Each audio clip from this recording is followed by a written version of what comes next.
Updates at pinakahuling mga usapin sa mundo ng palakasan. Atin ang pakinggan dito sa Ang Pilipinas Ngayon. Nakuha ni Jonel Policarpio ang Most Valuable Player Award sa pagtatapos ng PBA Draft Combine nitong Huwebes na ginanap sa Inares Sports Arena sa Pasig City. Nanalo ang koponan ni Policarpio na Team B1 kontra Team A3 61-44 sa finals ng mini tournament na pakay ay maipakita ng mga players ang kanilang kakayahan at mapili sa rookie draft. Isang blessing raw ang panalo ani Policarpio, subalit team effort pa rin daw ito. Ang mga pinangalanan sa Mythical Five ay sina Policarpio, Brandon Ramirez, Justin Baltasar, Jordan Bartley at Kurt Rayson. Binigyan ng 5,000 pisong gantimpala ang lahat ng miyembro ng Mythical Five habang ang MVP ay nakatanggap ng 10,000 piso.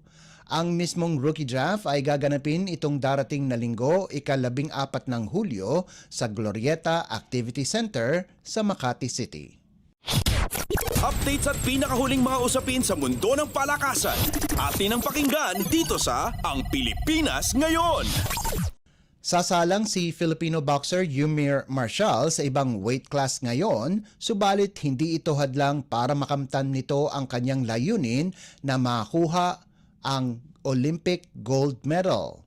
Ito ang ikalawang sabak ni Marshall sa Summer Games pagkatapos magkwalipika sa Paris Olympics kung saan makikipagbakbakan ito sa men's light heavyweight o 80 kg class pagkatapos iwanan ang middleweight o 75 kg class.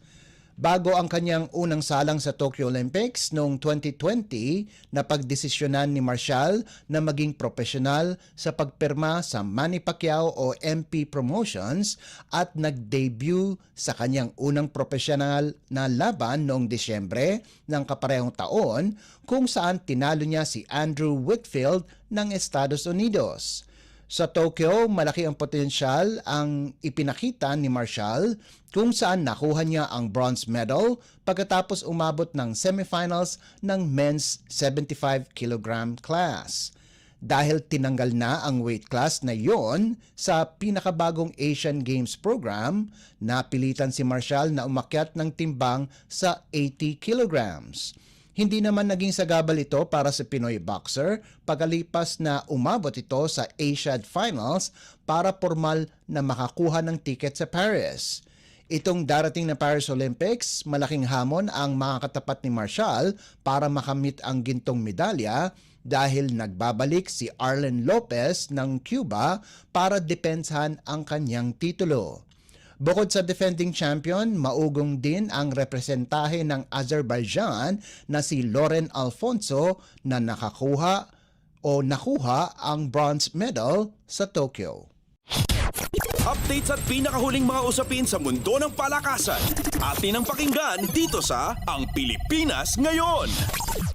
Kinuha muli ng Petrogas Angels ang serbisyo ni Wilma Salas bilang kanilang reinforcement. Dati nang tinulungan ni Salas ang Gas Angels na makuha ang kanilang unang titulo sa 2019 Premier Volleyball League o PVL Reinforced Conference. At ngayon, ang dating best foreign guest player ay isa sa mangunguna sa Petrogas para siguruhin na ang titulo ay manatili sa kanilang poder. Inanunsyo ito ng Petrogas sa kanilang mga social media accounts. Makakasama ni Salas sina reigning Most Valuable Player Brooke Van Sickle, Best Opposite Spiker Isa Maizo Pontillas, Best Middle Blockers Remy Palma at MJ Phillips, at Best Outside Spiker Myla Pablo.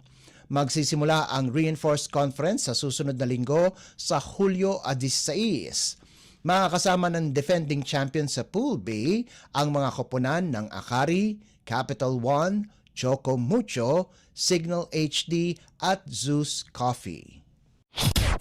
Updates at pinakahuling mga usapin sa mundo ng palakasan. Atin ang pakinggan dito sa Ang Pilipinas Ngayon. At yan ang pinakahuling balita sa larangan ng palakasan. Para sa Radyo Pilipinas World Service, ito po si Leo Magpayo. Magandang araw. Updates at pinakahuling mga usapin sa mundo ng palakasan. Atin ang pakinggan dito sa Ang Pilipinas Ngayon.